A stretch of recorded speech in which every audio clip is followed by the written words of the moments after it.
Happy May the 4th, Mike. Yeah. Yay! Star Wars Day.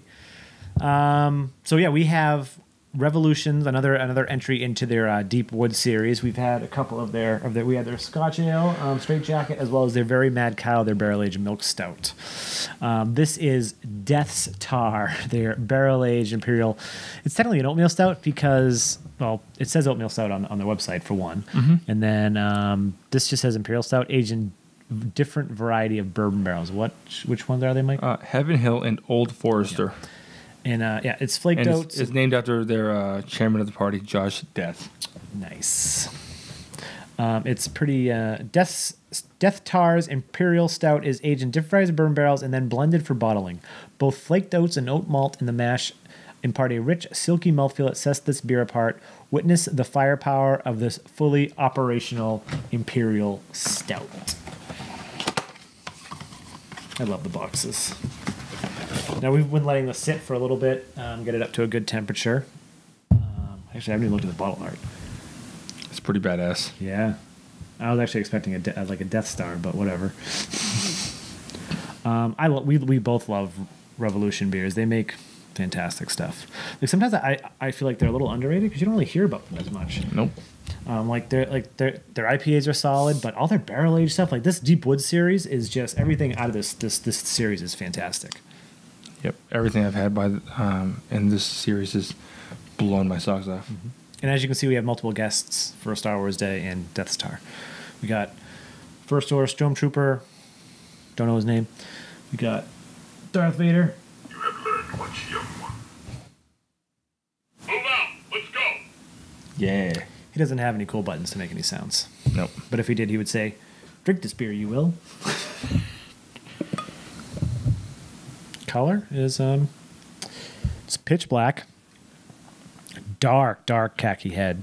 Yeah, it's nice. Alcohol lacing, so it's 13.5%. Like, yep. Get some eggs there, yeah. It's look at that shot, huh? It's beautiful. Beautiful. Should we get a nose? I already got a giant nose once I popped the top, but. Whoa, like dark cherry. Yeah, the cherry's really strong in there. Yeah. Lots of cherry. Chocolate, like a rich chocolate fudge. Mm-hmm. Fudgy, yep.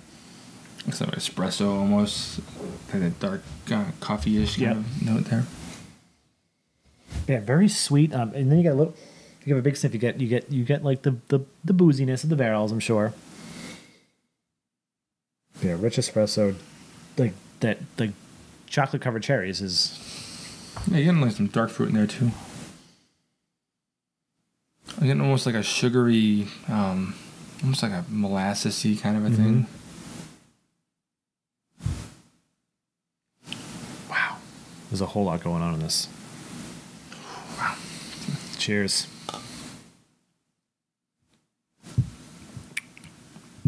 That mouthfeel is lighter than I expected. Yeah.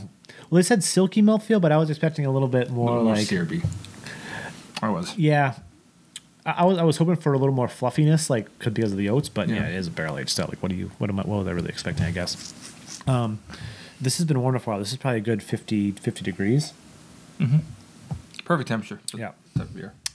I'm getting a lot of booze in the initial. A lot of booze, then it melds into like that same cherry you got on the nose. I'm getting the chocolate. I'm getting the rich espresso. Dark malts. Aftertaste, kind of sweet, bitter, dark chocolate. You know, a little bit almost like char in the aftertaste as well.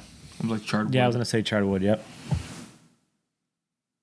It's not as punchy in the back end as some of the other ones we've had. I'm curious what would have happened if we didn't let it get as warm as it did. Started drinking it a little bit colder and then let it warm up. But this is how it's supposed to be drank anyway. Of course, yep. It's not as punchy as some of their beers in this series. Yep. You know, it's very delicious. It's just I think I was expecting a little more oomph. Yeah, the cherry is more prominent. Like, I don't know. I like cherry, but it's also one of those things that's like, I agree. Sometimes in like these big, rich stouts, you get like, that dark fruit cherry thing, and it's very nice. And I don't have an issue with this one. It's more prominent than I expected, I think. Yeah. It's still a very for a barrel aged stout. It's still delicious. I got a lot of charred wood in this. Little tartness. I think that's probably from the cherry that I'm getting. I keep mentioning, but that's just the one thing that's sticking on my palate so much.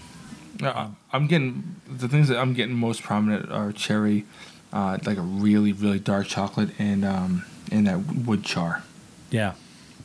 You're definitely getting alcohol though, so like you're I mean, you're getting it tasting in the the throat. barrels. You're tasting, going down the throat. Yeah, you're tasting the barrels. I've never had either of these types, these styles of bourbon, so I don't know. No, I wonder if they're local distilleries. that's something we easily could have looked up before we started. Oh, we could have, but you know what? We don't do our homework because whatever.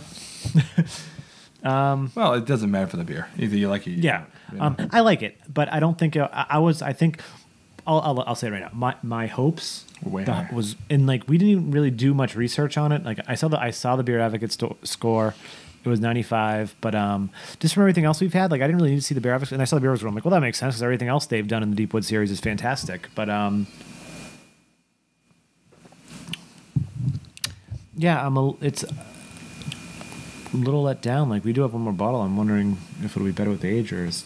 I think we should let it sit for like maybe till December. Yeah. I probably sound like I'm more disappointed and more upset about it than. I just got a big vanilla note I didn't get before. Really? It's really nice. My thing is that like all of the flavor dissipates very quickly. It almost just goes away. Yep. Immediately. It doesn't have that lingering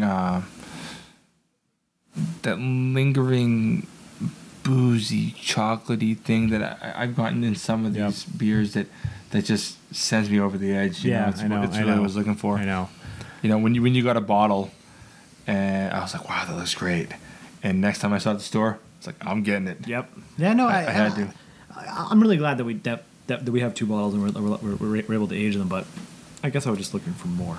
No, I agree with you. I was expecting, like they put this at world class. I would probably not go that high. Yeah. You know, do you want to give a first stab at this one? I'd probably go 3 3/4.